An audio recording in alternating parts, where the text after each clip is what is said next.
para Dekavers, nah balik lagi dengan podcast kita Kata Dekave dengan hostnya Bila. Bila the Diva. Nah, episode ini kita kedatangan tamu yang sangat gaul barah. Dari Jaksel, sama lagi tidak bukan Ibu Rika Hindarmingga. Kenapa saya ikutan begini? Help me God. Nah, Ibu Rika ini termasuk dosen DKV UMB, betul Bu? Betul. Oke, mungkin boleh kenalan nama dan lain-lain dan kesibukannya. Halo, saya Rika. Saya mengajar di program studi Desain Komunikasi Visual Universitas Mercu Buana. Saya ngajar apa? Saya ngajar mata kuliah Digital Film Production, Creative Writing, Proses Kreatif, dan Manajemen Studio Design. Selain mengajar, saya juga ada di dalam tim manajemen Good Script. Good Script itu sebuah perusahaan yang bergerak di bidang development story concept. Gitu deh kurang lebih. Itu kali? Iya, boleh.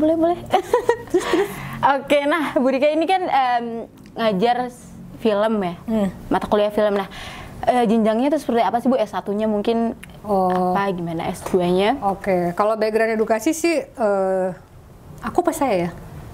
Apa aja senyamannya? Tadi kamu bilang diri kamu apa? Saya sih, Oke, tapi saya berarti. Oh iya. Oke, kalau gitu saya, background saya secara sekolah edukasi, saya gimana sih? Ada 2 orang nih soalnya. Oke, kalau secara background edukasi, saya sekolah S1-nya di IKJ, sinematografi, S2-nya di IKJ juga sih, seni urban dan industri budaya, dan saat ini doktoral kandidat di ISI Denpasar. Wes, keren banget ya, anak Bali parah. Bali banget, everyday is holiday. Berarti ini Ibu suka banget sekolah ya? Menurut kamu? Berarti suka banget. Sekolah itu menyenangkan, apalagi kalau sekolahnya di Mercu Buana. Spontan Desain komunikasi visual. Jualan. Oke, nah berarti Ibu nyaman banget ya Bu di film gitu. Kenapa sih Bu? Saya kan anak DKV ya Bu. Kenapa kita harus belajar film juga? Gitu. Oke, sebenarnya sih saya sebagai alumni lulusan sekolah film nggak terjun langsung ke dalam industri film layar lebar dan lain-lain, tapi saya masih ada di industri itu gitu. Jadi sebelum full time mengajar di Universitas Mercu Buana, justru saya lebih banyak bekerja di kantor-kantor advertising agency gitu. Dan sebenarnya di situ kepake banget ilmu filmnya dengan situasi periklanan.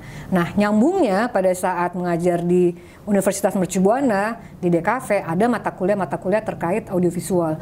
Justru sebenarnya keilmuan basic tentang desain itu banyak saya pelajari secara otodidak dari teman-teman pada saat saya masih di agensi, dari Hotline, dari DBB, dari beberapa office agency lainnya kayak gitu. Nah, kalau tadi pertanyaannya adalah apa hubungannya digital film production dengan desain komunikasi visual? Relate banget. Kita nggak cuma bicara medianya gitu, kita nggak cuma bicara secara komunikasi visual. Komunikasi visual itu kan bisa terjadi dengan banyak proses gitu. Dari teks menjadi materi visual. Teks itu bentuknya bisa banyak. Teks itu misalnya bisa bentuknya story kemudian penerapannya kalau di kafe itu bisa banyak, ada ilustrasi gitu misalnya, ada film itu sendiri. Mungkin yang membedakan adalah mediumnya. Kalau misalnya ya ilustrasi nggak melulu outputnya akan ke animasi gitu kan. Nah, kalau misalnya film sudah pasti materinya adalah visual image gitu. Jadi visual image yang bergerak, moving image gitu. Jadi ya sangat relate. Dan menurut saya sih kalau di industri periklanan ya atau di industri film justru malah saat ini banyak kok alumni yang backgroundnya DKV, mereka jadi sutradara, mereka jadi art director, mereka ada di industri kreatif sebagai visualizer, yang nggak cuma visualizer gitu loh. Sutradara juga kayak gitu. Copywriting gitu-gitu? Copywriting, oke. Kalau yang copywriting sebenarnya kenapa saya juga mengajar mata kuliah penulisan kreatif? Penulisan kreatif itu, kamu pernah masuk nggak sih kelasnya penulisan kreatif? Masuk.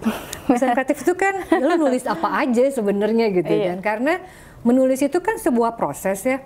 Ada banyak hal yang kita atur di dalam pikiran kita, kemudian jadilah outputnya dalam bentuk tulisan macam-macam deh. Mau bikin tagline gitu kan, atau mau bikin caption buat materi produk kamu gitu misalnya. Itu kan semuanya proses. Dan biasanya kalau di kelas justru saya nggak akan pernah bilang bahwa ini bagus, ini jelek. Semua tuh proses gitu, ada yang menonjol, iya. Buat saya sih seru. Yang paling seru itu kalau dalam copywriting atau misalnya penulisan kreatif adalah bagaimana sebuah kalimat pendek atau mungkin kalimat yang terdiri dari beberapa kalimat jadi menarik gitu prosesnya. relate lagi ke dalam digital film production, sebenarnya itu tadi mediumnya sih kurang lebih sama. Materi iklan itu terdiri dari berbagai macam teks, kemudian bagaimana kita menerjemahkannya menjadi materi visual. Dan masuk banget komunikasi visual. Berarti di kafe, anak di kafe tuh penting ya Bu belajar untuk copywriting itu? Penting banget kan? Penting nggak menurut kamu? Penting dong. Ya kan? Apa yang paling sering kamu pakai sehari-hari dengan copywriting? Misalnya, coba aku mau tahu. Jadi nanya nih. Iya. Kan Nabila backgroundnya di kafe juga. Iya, di kafe parah nih. Iya, di kafe. Nabila ini saya kenal dari zaman dia jadi mahasiswa ya. Dan masih jadi mahasiswa. Iya. Itu diva of the divanya di kafe. Saya seneng-seneng, saya nangis-nangis. Wah, makanya gitu. Ya udah sekarang gini, aku tanya balik sama kamu deh. Karena kan sebenarnya ini juga feedback buat saya gitu kan. Sejauh apa sih sebenarnya ilmu-ilmu tersebut terrealisasi di dalam kehidupan kita sehari-hari? Copywriting, di kamu kepakainya di mana? Penulisan kreatif lah kepakainya. Ini sih kadang kalau bikin caption gitu mungkin. Exactly. Iya. Semua orang saat ini kan terhubung dengan sosial media kan. Harus gitu menarik kan? gitu gimana caranya. Iya. Biar orang kalimat, relate juga. mau kata-kata sedikit kata kemudian jadi kalimat pendek, orang makan notice dengan kalimat tersebut gitu. Sebenarnya fungsi penyederhanaannya creative writing itu ya seperti itu. Yang paling panjang aja yang lebih luas lagi, kita akan melakukan riset gitu kan, untuk misalnya pengembangan cerita kita, riset yang seperti apa. Atau misalnya kamu udah melalui kelas studio 4 kampanye gitu kan, kampanye sosial itu kan, wah risetnya kan sebenarnya nggak cuma sekedar googling, kemudian nyari tahu gitu kan. Ada banyak studi kasus yang kamu bisa lihat kemudian diterjemahkan, dibikin kayak gini deh kayaknya kalau kampanye sosial. Misalnya ada salah satu alumni nih, dia bikin film bikin film pendek, kampanye sosial sih konteksnya gitu ya, tentang pelecehan seksual. Dia menerjemahkannya tidak ekstrim gitu, tapi it's a common thing, it happen around us gitu, catcalling. Kalau kita lagi jalan, bila kan diva gitu ya, kalau jalan kan pasti sesekali ada cuit-cuit ya gitu-gitu.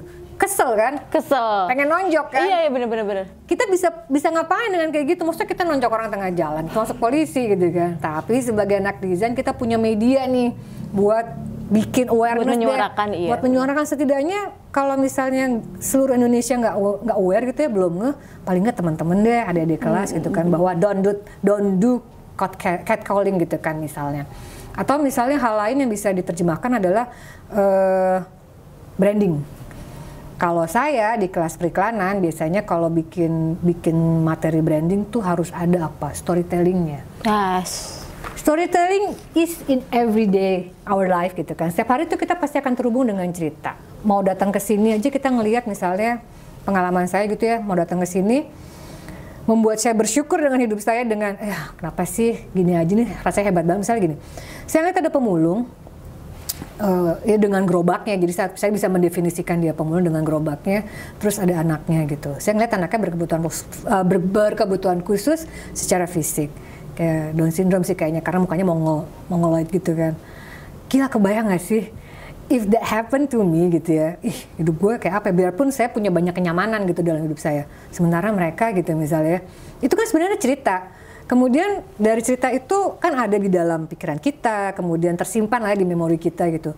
Yang ternyata pada saat sebuah proses kreatif kita mau mengerjakan apa tuh suka keluar tuh pengalaman-pengalaman batin kayak gitu.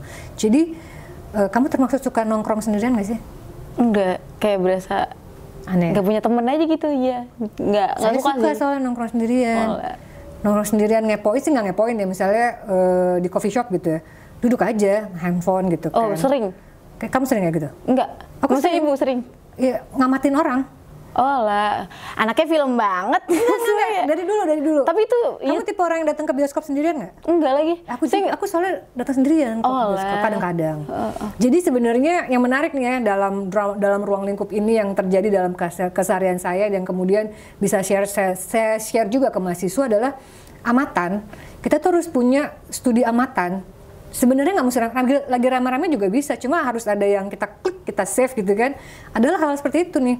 Misalnya kan seiring perjalanan usia gitu ya, ada gap age gitu yang kadang saya nggak ngerti juga kenapa sih anak-anak sekarang suka banget pakai baju yang dulu zaman saya juga ada mini-mini gitu kan. Tapi ini sekarang terlalu ajaib mini-mininya dan ke mall.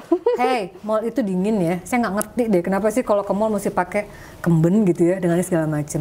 Tapi kalau dilihat-lihat sebenarnya pada saat mereka mau ke mall, saya yakin gitu, pikiran saya sendiri, analisa saya, pasti kan memadu padan dulu kan mikirin mau pakai baju apa. Mikirin. Suka atau enggak sebenarnya urusan orang lain. Saya nggak suka dengan gaya busananya sebenarnya juga ya ini saya gitu. Tapi dari situ saya bikin amatan kalau saya mau bikin cerita gitu misalnya.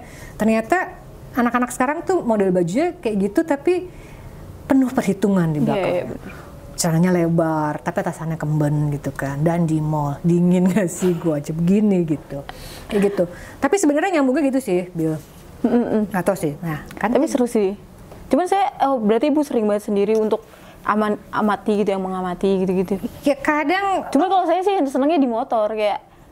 Oh, iya, hati-hati nabrak kalau kayak gitu. Enggak dong. Saya ingat banget pas pelajaran ibu juga cerita storytelling gitu guys. Jadi pernah bahas. Jadi ada orang terus kalau hujan pakai jas hujan dulu gitu-gitu. Ingat nggak sih?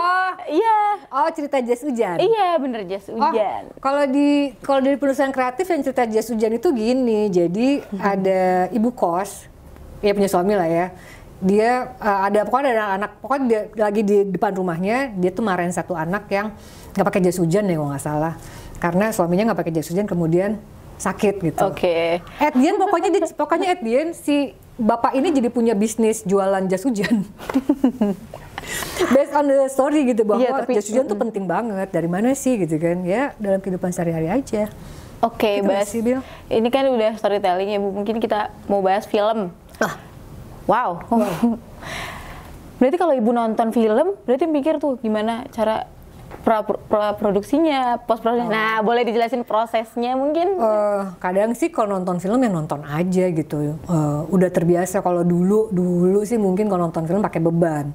Katanya bagus, katanya jelek, bagusnya di mana. Sekarang mah nonton aja. Tapi ya mungkin seiring pengalaman juga kali ya. Begitu nonton aja, begitu selesai baru main tuh isi kepala. Dan segala macam ya. Nah, kalau ngomongin proses itu kan tadi sebenarnya kan proses ya.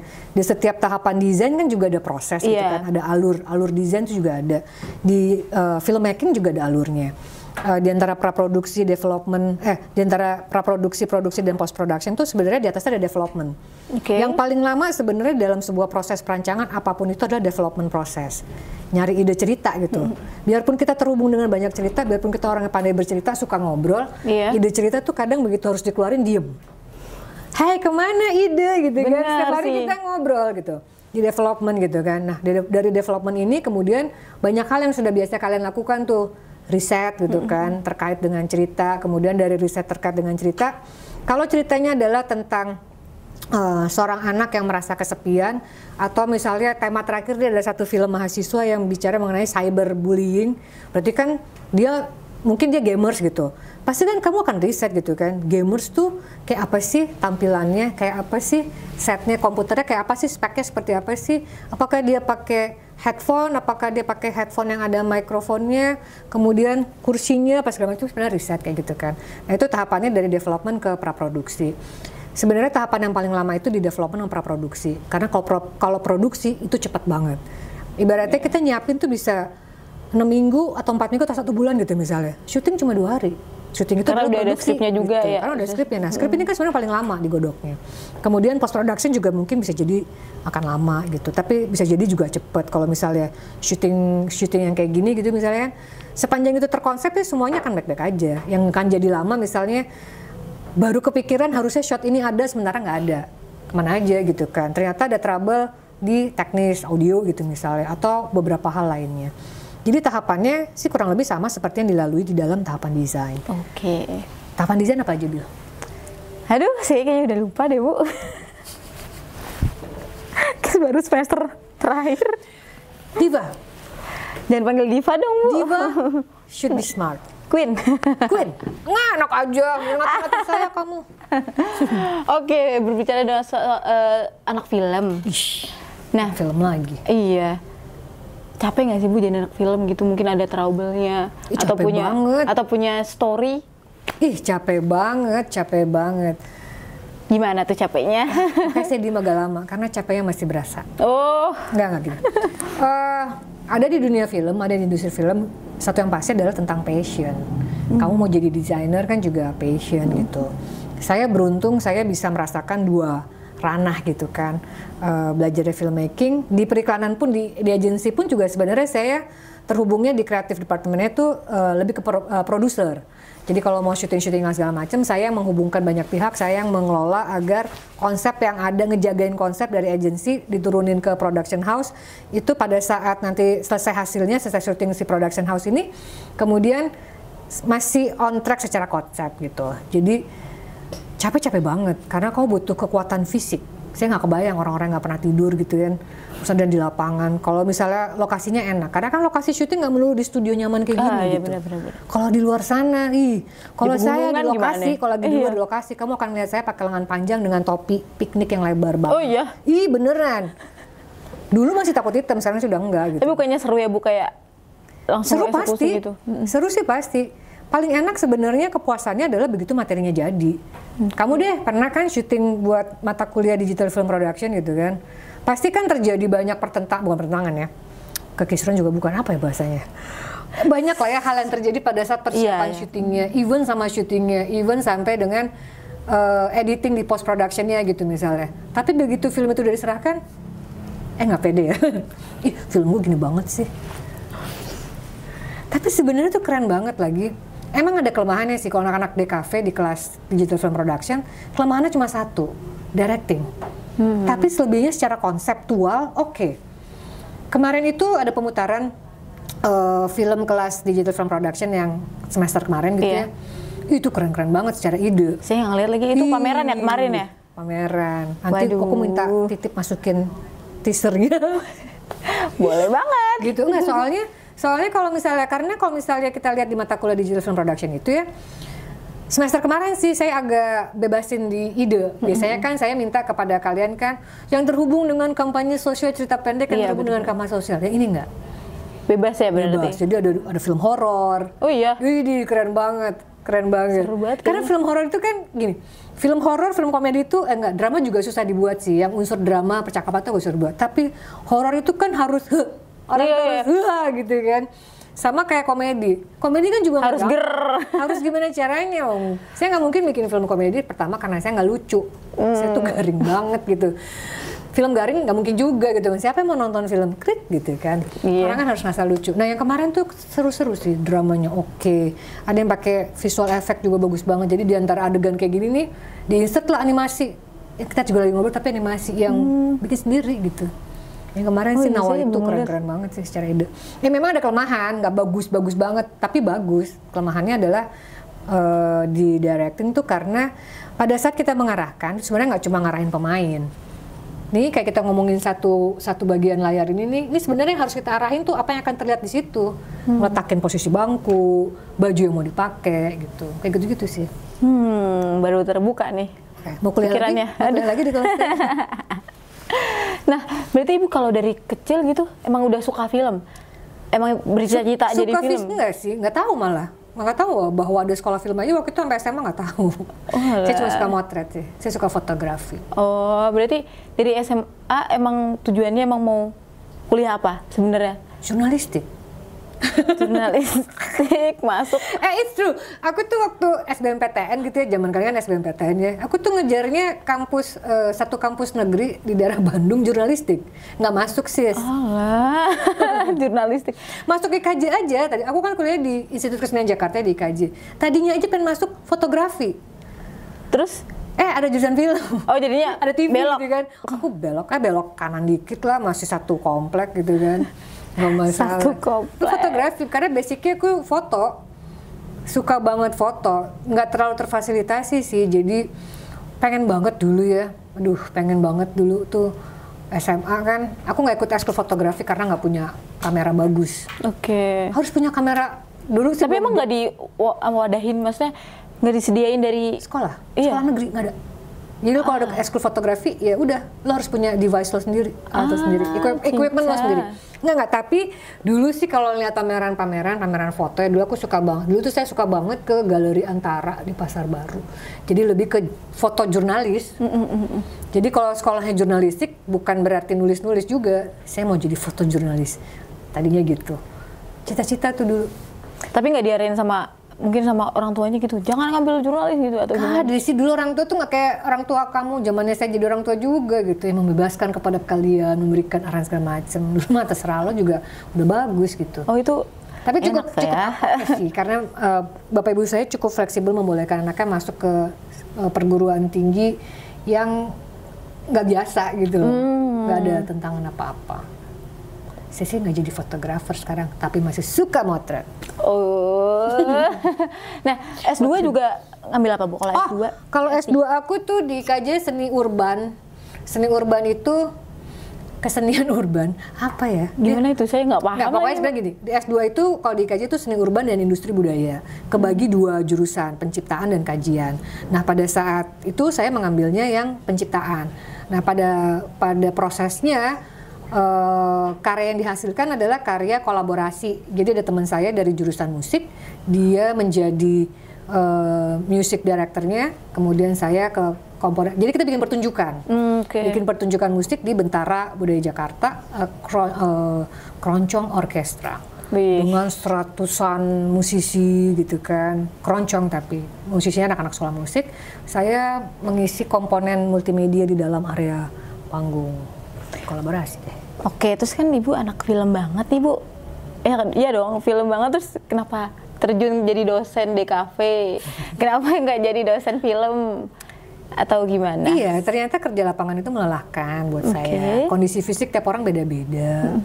Saya tuh penyakitan, hipertiroid gitu, jadi nggak boleh capek-capek banget. Tapi kan ilmu sebisa mungkin bermanfaat buat orang banyak. Jalannya dibukakan menjadi dosen. Emang dulu pengen jadi dosen juga. Selain jadi fotografer, pengen juga jadi guru TK. Guru TK, ngambil film. Iya, kan ada film anak-anak. Oh, dulu aku punya obsesi juga. Begitu mau sekolah film ya, obsesinya adalah bikin film anak-anak. Nggak kesampaian. Oh, film ujiannya sih film anak-anak. Film ujiannya. Oh iya? Susah. Susah ngederek anak-anak, sumpah. Kan percil-percil tuh. Banget. Aduh, menggemaskan. Bikin susah di lapangan. Berarti enak ya jadi dosen, enak nggak, Bu? Seru sih, ketemu kamu gitu kan, ketemu rekan-rekan yang asik, mahasiswa yang mukanya serius tapi ternyata dia santai. Jadi gitu awet kan. muda nggak sih, Bu, kalau jadi dosen? Jamu kali ya, awet muda. Jamu. Nggak, tapi menyenangkannya satu, nggak tahu ya, jadi dosen itu kan kayak ilmu tuh jangan berhenti kebermanfaatannya aja. Ilmu saya mungkin segini-gini aja gitu kan, ya berusaha tetap update sih, makanya sekolah lagi atau misalnya ikut short course atau melibatkan diri di banyak aktivitas, tidak menutup diri, itu kan sebenarnya bagian dari self improvement gitu kan. Tapi yang paling terpenting adalah bisa membagi ilmu, nggak kayak gitu juga ya, menyenangkan gitu loh, menyenangkan ada dalam satu situasi dan berdiskusi. Jadi nggak tahu, mungkin karena pada dasarnya suka ngoceh aja gitu ya, ngoceh kayak kamu kan suka ngoceh aja. Jangan-jangan aku melihatmu 15 tahun lagi jadi dosen. Amin. Dulu aku juga gitu kali. Oh iya? Nggak kebayang juga. Tapi kan Ibu jadi dosen dan juga punya Good Script. Aku tim manajemen di Good Script. Iya. Lebih nyaman mana? Ayo. Kalau lebih nyaman sih simbiosis mutualisme ya. Aku nggak bisa bilang kalau suruh pilih salah satu, pilih yang mana. Nggak bisa. Nggak bisa ya? Mencoba memparalelkan aja. Mungkin kalau di Good Script karena I'm a part of it gitu ya, ada fleksibilitas waktu yang masih memungkinkan. Mungkin kalau Good Script punya orang lain dan aku pegawai di situ, jadi beda gitu kali ya. Jadi ini saling mengisi sih. Dan banyak hal yang bisa aku kembangin juga di classroom, di Good Script Classroom. Ini dari aku jadi aku notice banget deh. Nggak apa-apa. Nggak apa-apa. Okay. Karena di Good Script pun sebenarnya aku tuh nggak melulu di penulisan skenario, itu udah ada timnya. Jadi ada tiga line up bisnis di Good Script. Satu writers room, memang yang terkonsep untuk membuat cerita-cerita dan segala macam. Satu lagi yang berhubungan sama publishing. Jadi banyak cerita yang kemudian diterjemahkan dalam konteks nanti akan jadi buku. Kemudian turunan produk lainnya tuh ada podcast story gitu. Follow deh IG-nya Good Script deh. Boleh ya bos. Yang terakhir adalah classroom. Line up bisnisnya ada 3 tadi. Nah, main core aku tuh udah di classroom. Jadi nantinya mau harapannya sih sekarang namanya juga orang selalu punya pengen lah ada script writing academy gitu misalnya. Bisa masuk deh teman-teman dari sini ke Good Script ya. Good Script dan banyak lah. Oke, mungkin hot. Ini kan udah pembahasan udah panas ya. Mungkin boleh Bu diceritain pengalaman nih suka duka jadi anak kuliahan film. Ya elah udah lupa kali, udah lama. Udah lupa ya? Enggak. Tapi satu hal yang aku inget tuh gini ya. Kalau misalnya orang bilang bahwa masa SMA adalah masa paling indah, enggak di gue. Lebih enak kuliah. Kenapa tuh? Tahu ya, mungkin karena bukannya anak kuliah tuh ya udah masing-masing. Gak juga ya. Justru nih ya, aku sih nyaranin kalian untuk mingle dengan orang banyak fakultas di sekitar sini karena ternyata until today gitu ya. Networking terbanyak tuh dari kuliah. Dan dalam ruang lingkup pekerjaan ya, karena kan pekerjaannya ada di ranah industri kreatif ya, ketemu teman-teman kuliah gitu. So kuliah tuh gokil banget, lucu, nyebelin, sakit-sakit, mesti gini. Ini banyak banget kejadian-kejadian yang ajaib gitu ya. Apa yang paling gue ingat? Pernah nakal nggak? Nakal, maksudnya nakal pasti kuliah gitu. Mumpung masih muda, untung cepat disadarkan. Oke. Nggak, karena begitu nggak bisa nakal-nakal banget. Aku dipegangin mobil. Jadi kalau mau Mabora gitu, mobilnya kenapa-kenapa, nanti gue dicabut mobilnya. Tuh kan guys, anak gaul parah nih. Gak bisa, aku mendingan jadi gini, kalau temanku lagi party gitu ya, kamu tau gak aku ngapain? Aku jadi supir ambulans, nganterin waktu gitu kan. Itu, tapi di situ justru seiring perjalanan waktu gitu ya, kalau gue dulu gak dipegangin mobil sama bokap, nanti gue hancur banget gitu kan. Cuma gak mau kehilangan fasilitas aja gitu, karena bapakku galak banget. Oh iya? Galak, asik, ganteng, almarhum sih. Baik hati. Aku rindu. Tapi kan ibu maksudnya tetap dibebasi untuk memilih mana jurusannya gitu. Iya. Kamu juga kan? Kok kayaknya enggak gitu sih? Aku jadi sedih. Kalau saya enggak sih. Saya dulu pengennya arsitek. Cuman kayak saya juga masih ragu sama diri. Pacar aja arsitek kalau kayak gitu. Aduh, saya enggak deh, enggak mau. Single kan? Iya, single nih guys. Single and available. Oke, nah ini mungkin pertanyaan terakhir Bu buat penutup. Nah, terakhir cepat aja. sekali. Nah, buat anak SMA atau SMK yang mau masuk, kenapa DKV UMB tuh jadi pilihan yang cocok? Cocok sekali. Kenapa tuh?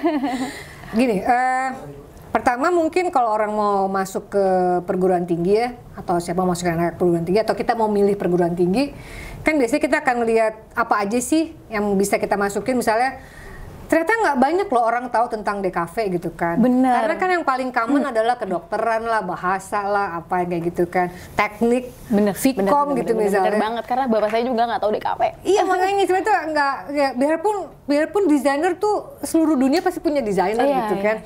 Tapi yang paling khusus adalah gini, mungkin DKV di Mercu Buana sendiri juga memang harus show off sih ya, bahwa ada satu program studi yang cukup menonjol sih. Flexing nggak ya kalau bilang cukup menonjol? Enggak sih, tapi kan kita keren emang. Kayaknya harus dimulai dengan, pertama nggak semua orang pengen jadi desainer. Desainer tuh mungkin sampai hari ini bukan sebuah pekerjaan yang cukup umum gitu ya buat banyak orang tua, tapi pekerjaan ini sangat menjanjikan. Ada di dalam dunia desain, ada dalam industri kreatif, itu peluangnya itu banyak banget. Karena memang seseru itu sih, seseru itu kita akan mengalaminya. Pun juga nggak semudah itu gitu. Nah, balik lagi kalau misalnya pertanyaannya adalah kenapa DKV UMB cocok buat kalian gitu kan. Pertama, lokasinya cukup strategis. Betul sekali. Kemudian mungkin dilihat dulu, kalian bisa ngelihat gitu, kalian bisa lihat, bisa dicek galeri FDSK ya, iya, galeri fdsk.mercubuana.ac.id. Di situ tuh terpampang hasil karya akhir, tugas akhir mahasiswa. Jadi ketahuan nih output akan seperti apa aja mesti dipelajari. Pun setahu saya DKV juga websitenya aktif ya bos? Aktif bang. Oke, ada websitenya DKV tuh DKV UMB. Iya, iya kan? DKV. Iya itu. Oh iya, nanti ada di belakang lah ya. Cek website-nya deh. Pelajari gitu ya, pelajari, cari tahu apa yang akan dipelajari di situ. Jadi balik lagi tadi cocok apa enggak, apa bagus apa enggak? Iya, kenapa DKV UMB jadi pilihan yang tepat untuk kuliah? Saya sih yakin ya, mereka yang udah masuk ke DKV itu bukan yang dipaksa, jarang saya hampir, mungkin ada tapi saya nggak pernah nemu yang masuk ke fakultas desain milih DKV itu dipaksa orang tuanya gitu. Ini aja, pasti biasanya anaknya yang mau. Jadi dengan anaknya yang mau, dengan kalian yang mau, kalian akan cari tahu biasanya. Dan akan lebih settle aja. Dan jadi menarik, sebenarnya lokasi itu sosol ya, lokasi di mana aja pasti akan kita kejar. Materinya sih cukup menarik buat saya gitu. Kurikulumnya selalu berkembang dan kita akan selalu terhubung ke industri, networking terutama. Bisa dicek juga sih gitu kan, di mana aja posisi alumni-alumni DKV UMB. Betul. Bentar lagi Bila ada di alumni di Pixar gitu misalnya. Bila ada di Pixar. Kamu mau jadi apa sih? Kamu targetnya apa sih? Targetnya jadi apa? Targetnya mau ngantornya tuh apaan sih? Jadi apa aja sih Bu saya? Sebenarnya saya lebih ke konten kreator mungkin. Berarti lebih ke digital agency gitu kali ya. Tapi hampir semua kantor butuh kok konten creator gitu kok, butuh kok. Iya, bukan konten creator sih, tapi yang ngelola digital, sosial media, iya benar-benar. Digital. Karena kan branding mereka untuk di sosial media. Nambah-nambah lah ilmunya. Udah sih. Bentar banget. Ketik komentar, Burika lagi gitu. Bentar banget sih. Lagi dong, Bos. Ya, nanti ya, Bos.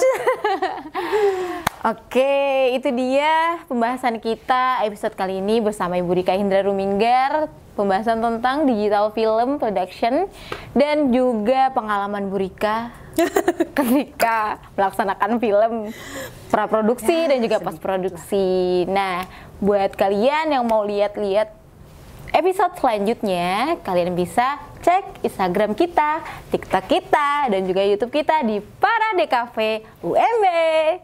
Mungkin kita hai dulu apa gimana? Apa Ibu mau buat kata-kata apa gitu? Kata-kata hari ini. Coba pantun, aku bagian mantap. Pantun, saya nggak bisa lagi Bu. Kata-kata aja. Cicak-cicak di dinding, jangan marah just kidding. Kalau tadi nggak asik, ya namanya juga bercanda. Sampai jumpa lagi di Kata DKV. Bye.